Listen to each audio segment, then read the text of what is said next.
Hello students, today we are going to see topic 8.4, second topic B, and A is already we have seen. A was that, topic number 8.4, A was that electric potential due to a single charge. But here, this topic is electric potential, derive an expression for electric potential due to an electric dipole.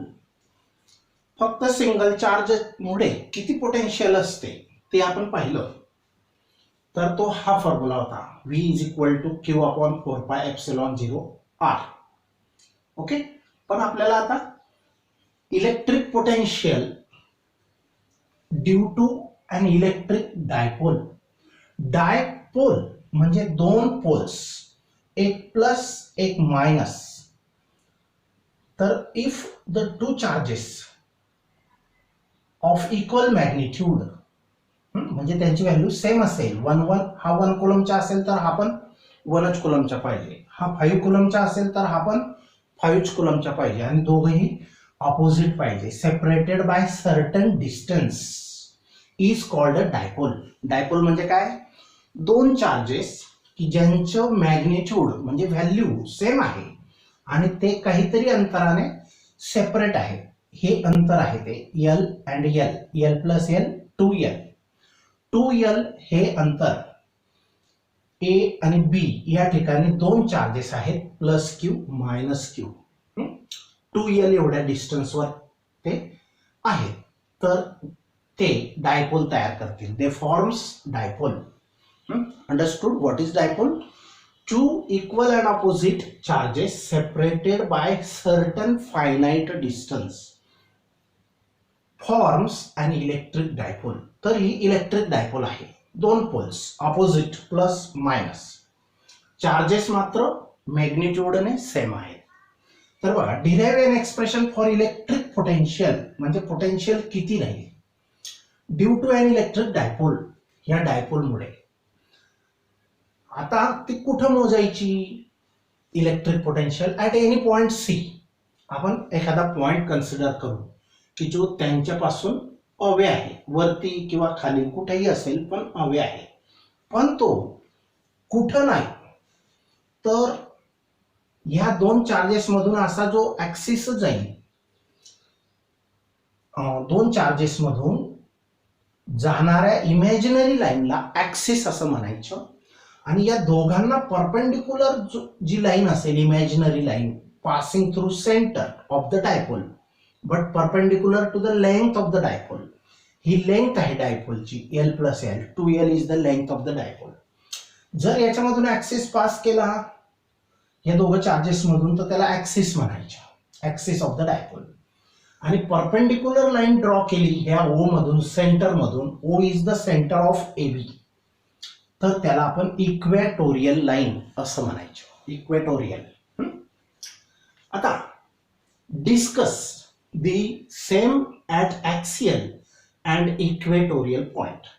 आणि discuss पण करायचे at axial पॉइंटला potential किती असतं दोघं चार्जेसमुळे म्हणजे डायपोलमुळे, आणि at an equatorial point किती असतं ते आपल्याला बघायचे आहे. अगोदर या दोन cases, potential at an axial point आणि potential at an equatorial point, तर हे बघण्या अगोदर आपण पोटेन्शियल ॲट एनी पॉइंट बघूया, की जो एनी पॉइंट म्हणजे असा पॉइंट की जो इक्वेटरवर पण नाही आहे आणि ऍक्सिस वर पण नाही आहे. ऍक्सिस असा असेल, हा C पॉइंट कुठं कुठं नाहीये, इक्वेटर, माहिती की नाही? तर बघा, हे दोन चार्जेस आहेत, हा प्लस Q आणि हा minus Q. They forms a dipole, आणि त्यांच्यामधलं अंतर हे L प्लस L म्हणजे 2L असतं, बरोबर. आता अशी जर लाईन पास केली तर त्याला ऍक्सियल पॉइंट म्हणतात, ऍक्सिस ऑफ द डायपोल असं म्हणतात. ही लाईन इकडे किंवा इकडे अशी त्याच्यामधून, आणि अशी लाईन इमॅजिनरी पास केली की जी परपेंडिक्युलर आहे आणि पासिंग थ्रू सेंटर आहे, तर याला इक्वेटर म्हणतात, इक्वेटोरियल लाईन. समजलं? ही इक्वेटोरियल लाईन आहे, हा ऍक्सिस आहे. तर आपल्याला दोघं ठिकाणी डेरिव्हेशन्स बघायचे पोटेन्शियल साठी, पण त्याच्या अगोदर potential at any point C, C कसा आहे, neither on the equatorial line और neither on the axis point, axial line, ॲक्सिसवर पण नाही आणि इक्वेटरवर पण नाही, असाच कुठंतरी बाहेर असा सी पॉइंट आहे, हा सी पॉइंट, समजलं. आणि या दोघांचा पोटेन्शियल दाब या सी पॉइंटला किती असेल त्याच्यासाठीचं डेरिव्हेशन आपण बघणार आहेत, समजलं. मग डिराईव्ह अन एक्सप्रेशन म्हणजे फॉर्म्युला मिळवा for electric potential due to an electric dipole. डायपोलमुळे ह्या पॉइंटला किती पोटेन्शियल असेल, any point. Also discuss the same म्हणजेच पोटेन्शियल पण फाइंड करा. डिस्कस म्हणजे असं एक्सप्लेन करा स्पेशल केसेस मध्ये, ॲट अन ॲक्सियल पॉइंट और अन इक्वेटोरियल पॉइंट, दोन पॉइंटला डिस्कस करायचे आहे, समजलं. मग काय मिळवायचे, तर कन्सिडर अन इलेक्ट्रिक डायपोल, एक इलेक्ट्रिक डायपोल कन्सिडर करा. मॅग्नेटला पण मॅग्नेटिक डायपोल असते, पण तिथं हे दोन पॉइंट कोण असतात, एक नॉर्थ आणि एक साऊथ असतो. तर मॅग्नेटला पण नॉर्थ आणि साऊथ, त्याच्यामधून जाणाऱ्या नॉर्थ साऊथ मधून जाणाऱ्या लाईनला ॲक्सिस म्हणायचं, आणि त्याला परपेंडिक्युलर आणि पासिंग थ्रू सेंटर जर जाणारी लाईन असेल तर तिला इक्वेटर म्हणायचं. तर ती जर नॉर्थ आणि साऊथ पोल घेतले तर तिला मॅग्नेटिक डायपोल म्हणतात, आणि जर चार्जेस घेतले प्लस क्यू आणि मायनस क्यू तर आपण त्याला इलेक्ट्रिक डायपोल म्हणणार. ओके, आता बघा, consider an electric dipole plus Q minus Q A B, ही डायपोल आहे. Let origin be at the centre of the dipole as shown, हे ओ फॉर ओरिजिन आहे. मग ॲट द सेंटर आहे ते ए बीच्या एकदम सेंटर लाईन मध्ये आहे, as shown in the figure.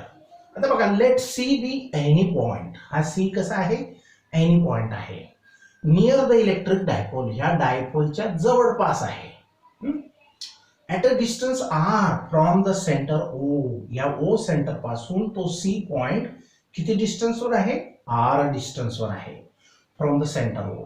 Inclined at an angle, आणि तो सी असा कललेला आहे, इन्क्लाइन्ड आहे, with an angle, at an angle theta, किती अँगलने, थीटा अँगलने तो कललेला आहे, सी पॉइंट तिकडे आहे. From sorry at an angle theta with axis of the dipole, ह्या ॲक्सिसशी ह्या सी पॉइंटने केलेला अँगल हा थीटा आहे, इन्क्लाइन्ड अँगल थीटा, समजलं. विथ अन ॲक्सिस, ॲक्सिस असा असेल, इकडे असेल आणि इकडे असेल, यांच्यामधून जाणाऱ्या लाईनला म्हणणार ॲक्सिस.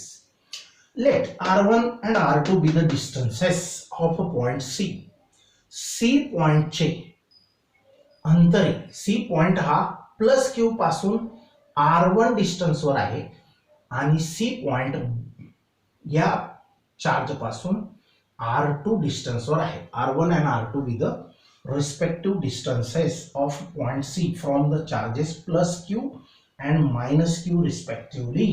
म्हणजे प्लस क्यू पासून C हा R1 अंतरावर आहे आणि मायनस क्यू पासून C पॉइंट हा R2 अंतरावर आहे, समजलं.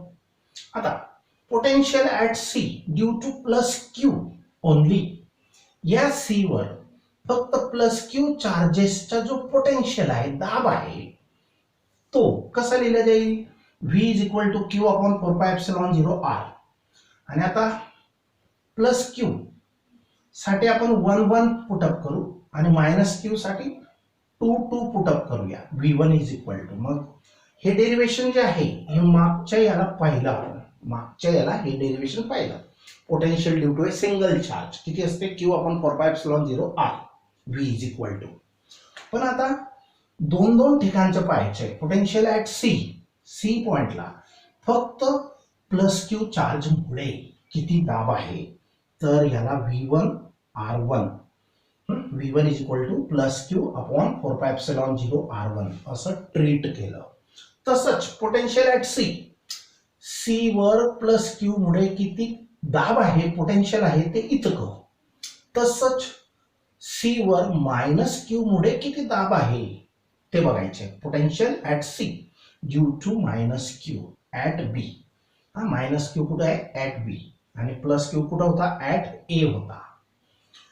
आता potential at C due to charge minus Q which is at point B. मग याला म्हणायचं याच्यासारखंच आहे सेम, फक्त इथं 2 टाकायचं आहे आणि इथं प्लस आणि इथं मायनस.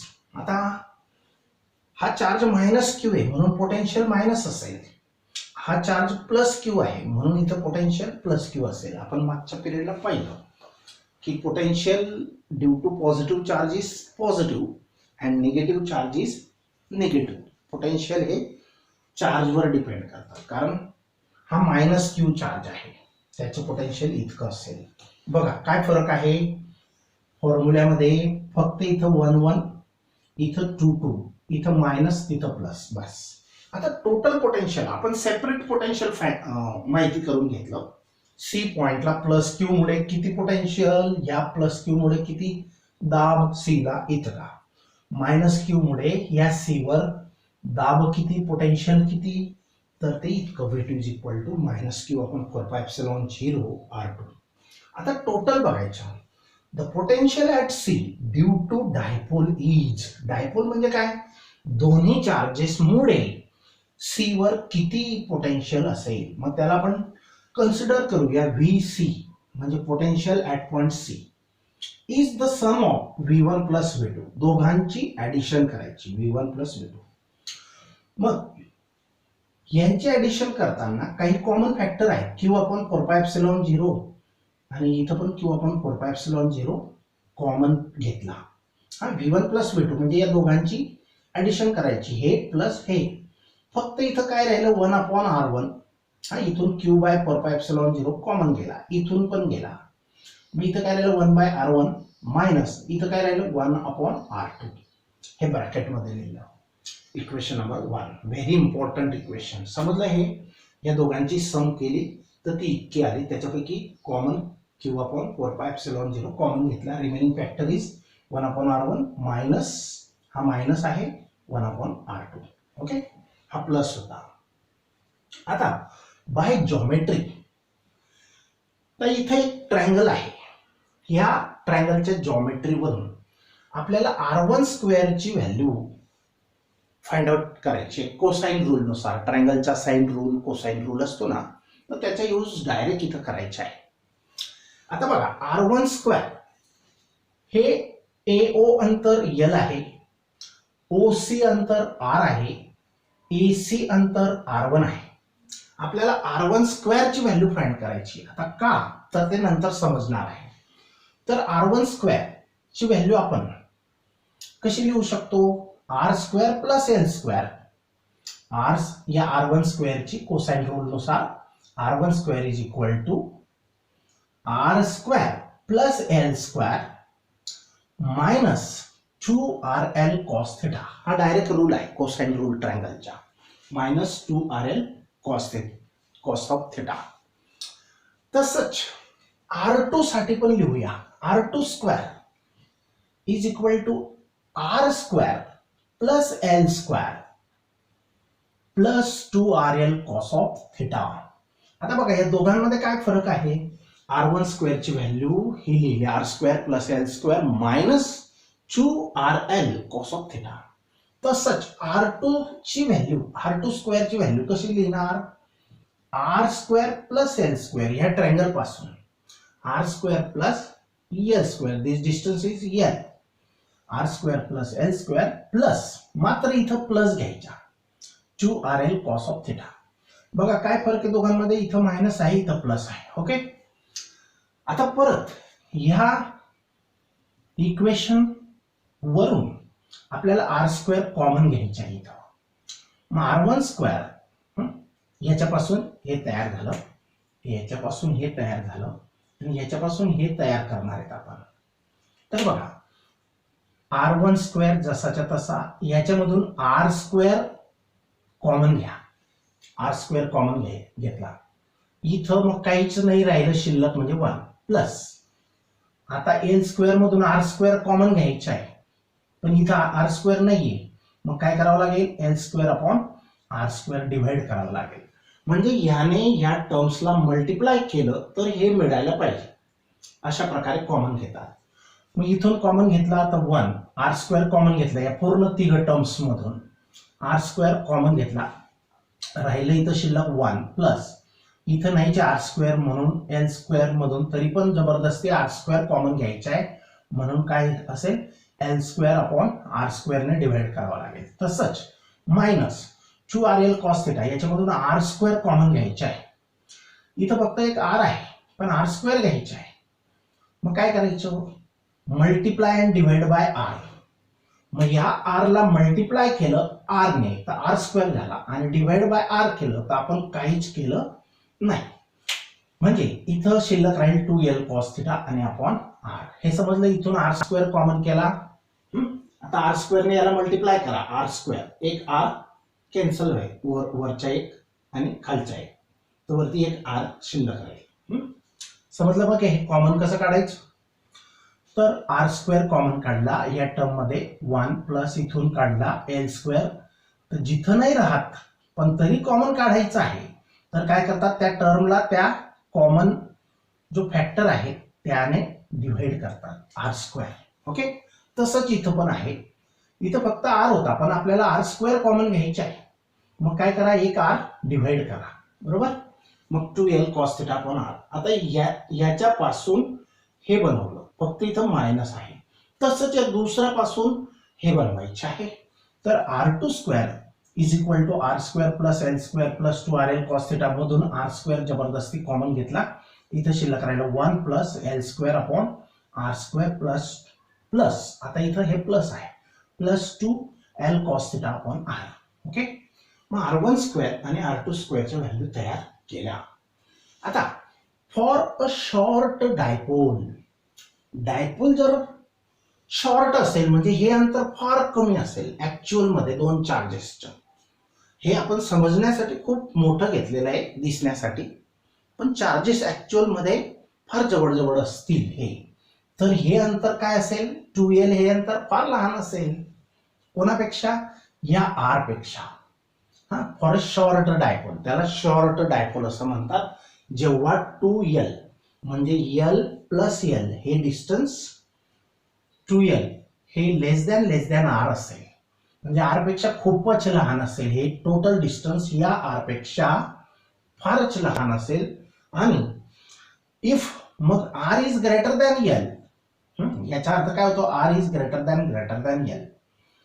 तर एल अपॉन आर फारच लहान असेल. एल हा आर पेक्षा स्मॉल एल हा फार लहान आहे. अजून एल अपॉन आर अजून लहान असेल. L upon R is very small. मग आपल्याला ह्या परत L upon R is very small.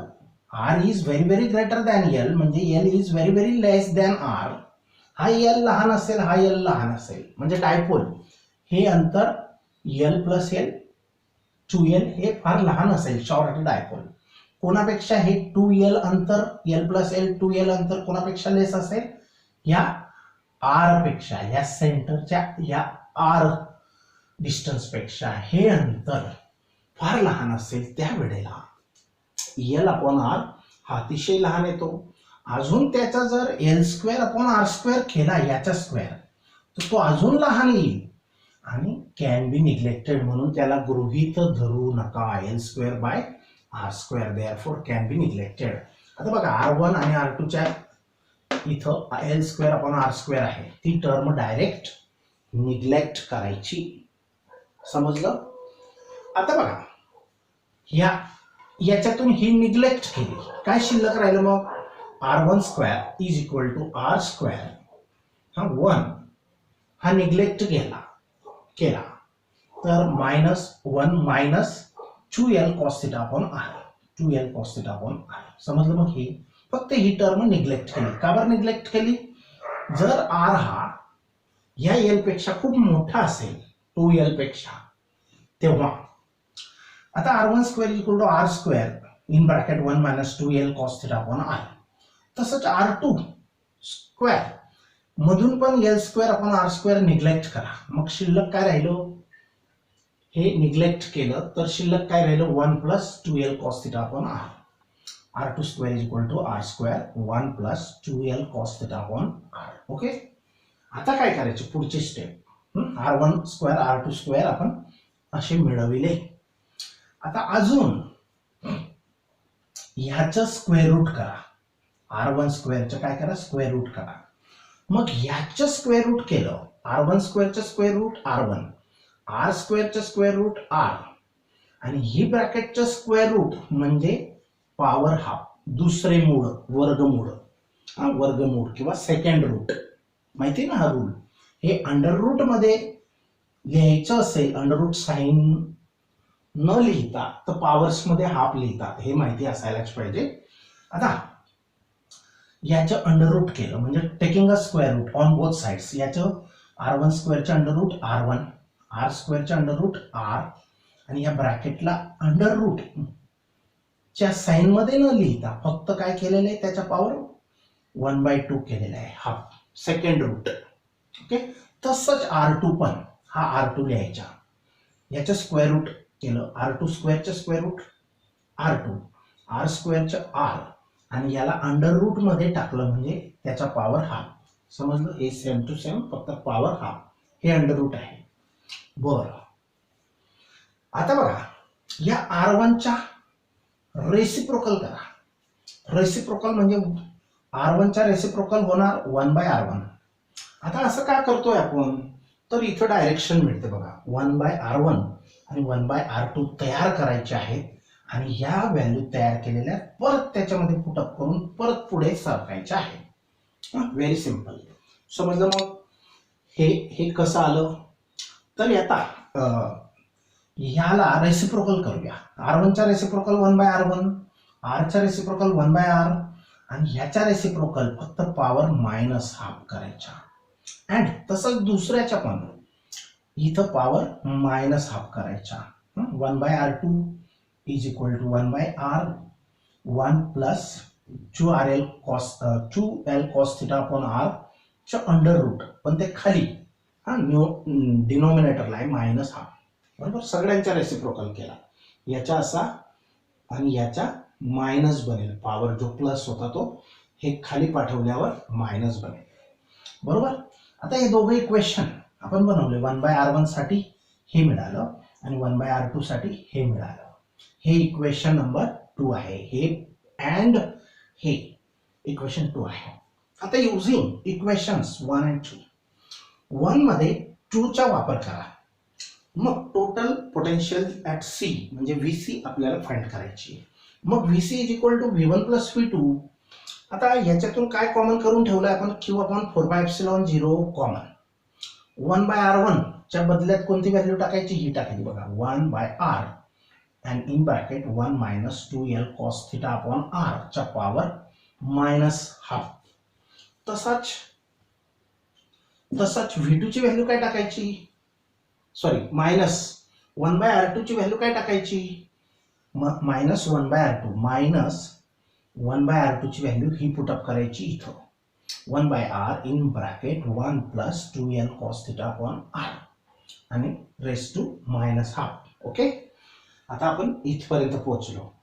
Using आता पॉवर मायनस हाफ जेव्हा येतो तर त्याच्या पॉवर फाइंड आउट करणे डिफिकल्ट असते आणि त्याच्यासाठी एक प्रोसेस वापरली जाते, त्याला आपण बायनॉमियल एक्सपान्शन म्हणतो. म्हणजे पॉवर मायनस असेल तेव्हा बायनॉमियल एक्सपान्शन आपण वापरतो. तर याचे एक्सपान्शन करायचे, याच्या आणि याच्या. तर बघा, युजिंग बायनॉमियल एक्सपान्शन, रूल काय आहे बायनॉमियल एक्सपान्शनचा. जर समजा हा ब्रॅकेटमध्ये 1 प्लस एक्स हे एनी नंबर आहेत, 2 टर्म्स आहेत, त्याचा पॉवर n आहे, तर काय होतं याच्या अनुसार काय येईल बायनॉमियल एक्सपान्शन. याचे एक्सपान्शन म्हणजे तुम्ही a प्लस बी चा स्क्वेअर असं लिहितात बघा, a स्क्वेअर प्लस 2ab प्लस बी स्क्वेअर. हे एक्सपान्शन आहे कोणाचं, ह्याचं, a प्लस बी स्क्वेअर. याचं विस्तार हा आहे.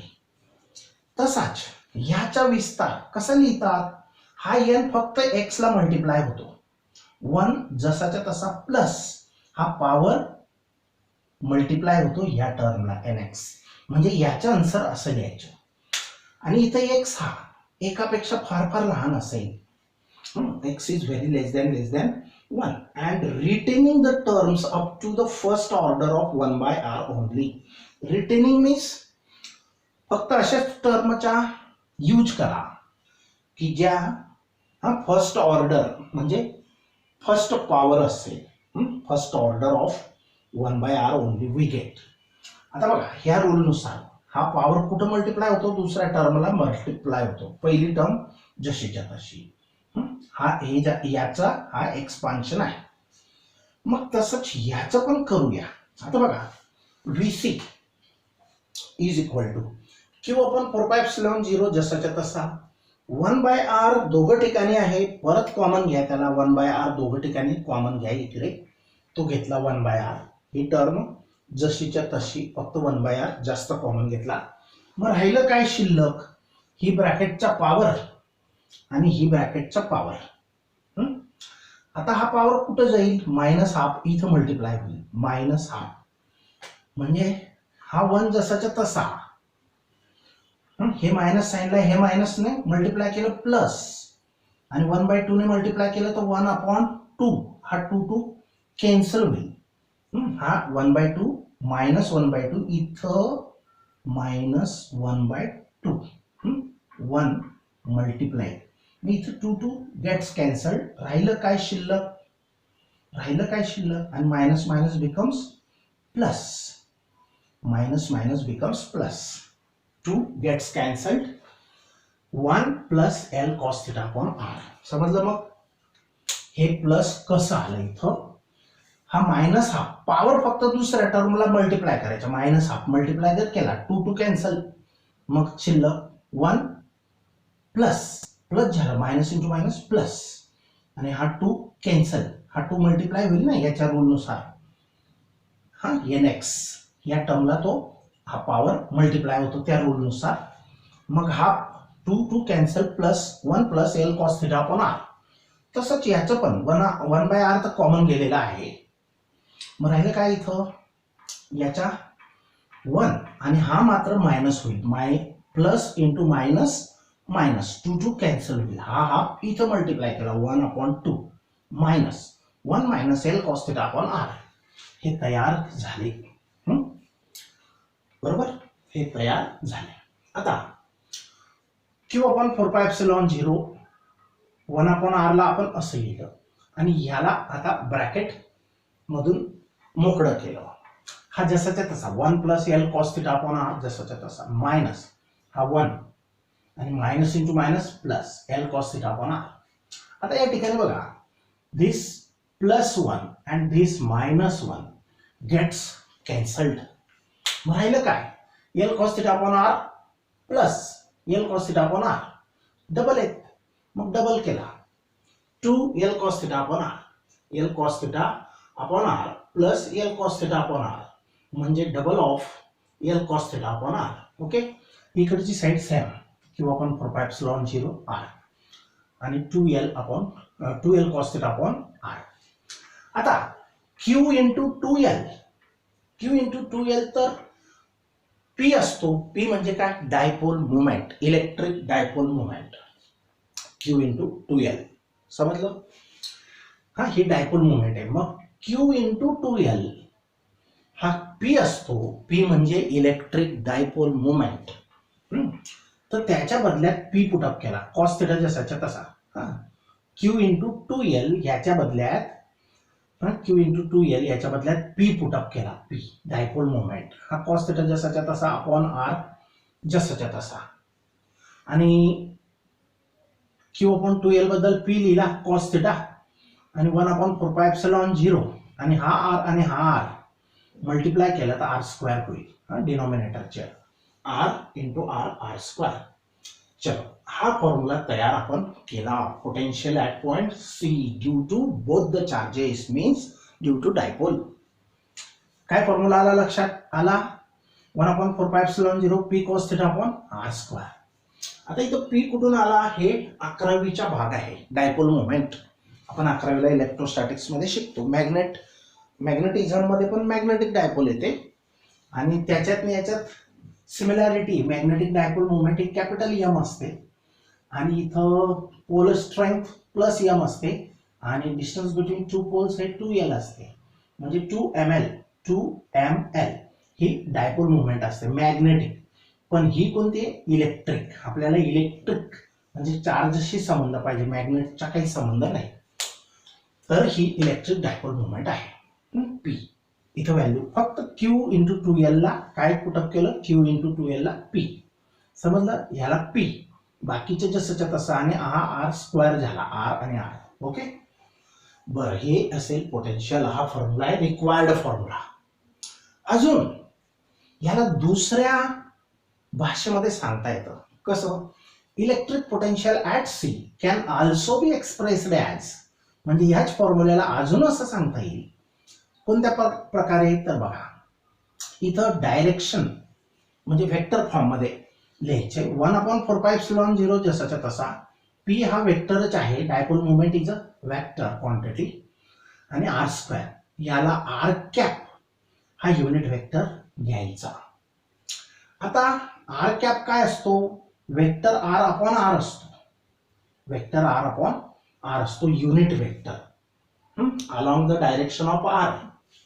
या आर चा युनिट वेक्टर कोण असेल? आर कॅप असेल. तर R cap is equal to vector R upon R च्या बदल्यात आपण लिहू शकतो. आता वेअर आर हा R cap is a unit vector along the position vector OC. OC ह्या दिशेला तो असेल, त्याची डायरेक्शन युनिट वेक्टरची आपण 11वी मध्ये शिकलो युनिट वेक्टर. तर मग हा फॉर्म्युला, ह्याच फॉर्म्युल्याला असं पण लिहू शकतो. ओके. आता इथं electric potential at C can also be expressed as, असं पण लिहिता येईल. हा फॉर्म्युला एक्सप्लेन करायचा राहून गेला. हा म्हणजेच हा आहे. तर इथं काय केलेलं आहे, ह्याच्यापासून 1/4πε0 जसाच्या तसा पी वेक्टर पी आणि dot R upon R cube, म्हणजे इथं काय केलेलं आहे, वेक्टर आर ने मल्टिप्लाय पण केलंय, डिवाइड पण केलंय ह्या फॅक्टरने. ही व्हॅल्यू आर कॅप, ही व्हॅल्यू जर पुटअप केली, R vector R upon single R, vector R upon single R, तर पी डॉट आर हा scalar product of two vectors आहे. P dot vector P dot vector R हा काय dot product और scalar product of two vectors आहे. तो कसा लिहितात? P R sine of theta. मग इथे एक आर जास्त घेतला तर खाली पण घ्या, खाली घेतला तर क्यूब बनेल आर स्क्वेअरच्या, एक आर त्याच्यामध्ये मल्टिप्लाय झाला तर आर क्यूब बनेल आणि वरती आर वेक्टर आहे. आता ऍक्च्युअल मध्ये हेच आहे, आर स्क्वेअरच आहे इथं, कारण इथला एक आर आणि इथला एक आर, हा आर वेक्टर अपॉन आर ची व्हॅल्यू आर कॅप असते. मग ती याच्यातून एक आर काढून घ्या, मग इथं शिल्लक काय राहील? स्क्वेअर. आणि इथला एक आर आणि हा आर वेक्टर यांच्या बदल्यात काय पुटअप करू शकतो? Unit vector. युनिट वेक्टर समजलं? हे ऍडजस्टमेंट आहे. आर वेक्टर आर ने मल्टिप्लाय पण केलं, डिवाइड पण केलं या फॅक्टरने. या फॅक्टरने इथं मल्टिप्लाय केलं आणि डिवाइड केलं वेक्टर आर ने, तर आपल्याला हे असं मिळतंय. ओके. मग ह्याच्या बदल्यात याच्यामधून हे काढलं तर आर कॅप आपण पुट करू शकतो. हे लक्षात ठेवा, ऍडजस्टमेंट आहे. Where R is a unit vector along the position vector OC is unit vector R cap. आता special cases, potential at an axial point, म्हणजे हा सी पॉइंट इथं न राहता या ऍक्सिस वर कुठेही असेल, असा ऍक्सिस असेल त्याच्यावर कुठेही सी पॉइंट असेल किंवा इकडे असेल, ऍक्सिस म्हणजे अशी लाईन, त्याच्यावर सी राहिला असता तर हा अँगल थिटा 0 राहिला असता. हा सी कुठे राहिला असता? ऍक्सिस वर. हा ऍक्सिस आहे, हा सी इथं राहिला असता तर हा अँगल किती राहिला असता? 0 राहिला असता. आणि 0 राहिला असता तर कॉस 0 ची व्हॅल्यू काय असते? 0. किंवा हा सी इकडे राहिला असता तर थिटा हा 0 राहिला असता आणि हा सी जर इकडच्या साईडला राहिला असता पण ऍक्सिस वर राहिला असता तर हा अँगल किती राहिला असता? थिटा अँगल 180 डिग्री राहिला असता. तर theta is equal to 0 when we move towards plus Q. जर प्लस क्यू कडे गेले तर, और theta is 180 degree when you go towards the minus q कडे गेले c हा कुठे घेतला, इकडे घेतला तर. आणि cos 0 और cos 180 ची व्हॅल्यू काय असते, cos 0 ची व्हॅल्यू +1 असते. हा p अपॉन r स्क्वेअर जसाच्या तसा अपॉन 1/4πε0 जसाच्या तसा. फक्त cos ची व्हॅल्यू 0 असेल तर +1 येते, आणि 180 डिग्री असेल तर cos 180 डिग्री -1 येतो. मग प्लस और -1. जर ऍक्सिस पॉइंटवर असेल तर तेव्हा हा फॉर्म्युला वापरायचा. 0 डिग्री अँगल असेल तर प्लस घ्यायचा, +1/4πε0 p अपॉन r स्क्वेअर. या cos थीटाची व्हॅल्यू टाकायची ऍक्सियल पॉइंटला. This is the maximum value of potential. आणि ऍक्सियल पॉइंटला पोटेन्शियल हे जास्त असतं. म्हणजे जर सी इकडे नाही तर इकडे राहिला असता तर इकडे राहिला तर -1 इथं. बाकी सर्व फॉर्म्युला जसाच्या तसा. कॉस थीटाची व्हॅल्यू काय टाकायची, -1. आणि प्लस क्यू कडे असला तर +1 टाकायची. लक्षात ठेवा, दोघं व्हॅल्यू वापरू शकतो आपण. थीटा 0 आला तर +1 अपॉन 4πε0 p/r² वापरायचा. v potential at an axial point. जर 180 डिग्री असला किंवा -q चार्ज कडे असला तर potential at an axial point काय असेल, -1 अपॉन 4πε0 p/r². हा फॉर्म्युला असा दोन ठिकाणी वापरू शकतो. हे अँगलवर डिपेंड करते. आता दुसरी गोष्ट, ऍक्सिस पॉइंटला पोटेन्शियल आपण फाइंड आउट केलं. तो इकडे असेल तर प्लस वापरायचा 1 आणि हे बाकीचं सेम. आणि जर इकडे सी पॉइंट असेल तर -1 वापरायचा आणि इथं सगळं सेम. पण आता जर तो कुठं असेल, इक्वेटरवर असेल. आता बघा, ही डायपोल आहे, प्लस क्यू आणि -q हे दोन चार्जेस आहेत. त्यांचं अंतर l + l म्हणजे 2l आहे, त्यांच्यामधलं अंतर. आणि त्या लाईनला सेंटर, या डायपोलच्या सेंटर मधून जाणारी आणि परपेंडिक्युलर अशा लाईनला इक्वेटर म्हणतो आपण. जर तो सी पॉइंट ह्या इक्वेटरवर राहिला असता, वरती अथवा इकडे, तर या ऍक्सिसशी, ही ऍक्सिस आहे, ऍक्सिसशी त्याचा अँगल किती राहिला असता, एक तर 90 राहिला असता, एक तर 390 म्हणजे 270 राहिला असता. बरोबर. मग potential at an equatorial point theta हा 90 असेल आणि v, मग थीटाची व्हॅल्यू जर 90 टाकली, cos 90 काय असते, 0 इंटू एनिथिंग जे पण असेल, यांना काहीतरी व्हॅल्यू असेल, पण 0 into anything 0. So VC is 0. समजलं. जर इक्वेटरवर असेल तर पोटेन्शियल बिलकुलच नसते. यांचा पॉवर त्याच्यावर चालत नाही. अशी लाईन जी जाईल त्याला इक्वेटर म्हणणार आपण. याच्यासारखी ही लाईन अशी. असा ऍक्सिसचं पाहिलं आपण हे. आता हे इक्वेटरवर सी राहिला असता इथं किंवा इकडे, तर थिटाची व्हॅल्यू काय असते, 90. मग थिटाची व्हॅल्यू 90 म्हणजे कॉस ऑफ 90 काय असेल, 0 into anything 0. So v is equal to 0. समजलं. आता hence the potential at any point on the equatorial line. Equatorial line वरती पोटेन्शियल ॲट एनी पॉइंट म्हणजे हा सी तुम्ही या लाईनवर इथं घ्या, इथं घ्या, इथं घ्या, कुठेही घ्या, पण लाईनवर म्हणजे इक्वेटरवर घ्या, तर तिथं पोटेन्शियल किती असते, 0 असते. तर बघा, hence the potential at any point on the equatorial line of a dipole is 0. This is the minimum value of the magnitude of the potential of a dipole. आणि ही कमीत कमी व्हॅल्यू आहे पोटेन्शियलची. ही कमीत कमी व्हॅल्यू आहे पोटेन्शियलची. ही जास्तीत जास्त व्हॅल्यू म्हणून याला आपण मॅक्झिमम व्हॅल्यू ऑफ पोटेन्शियल असं म्हणतो. अलॉंग ऍक्सिस पोटेन्शियल जास्त असते, इतके असते. आणि ऑन इक्वेटर 0 असते potential, v along v equator असं जरी लिहिलं तुम्ही, याला v equator is equal to 0. v equator 0 असतो. तर हे एवढं डेरिवेशन व्हेरी इम्पॉर्टंट आहे. Prepare yourself. Now will stop here.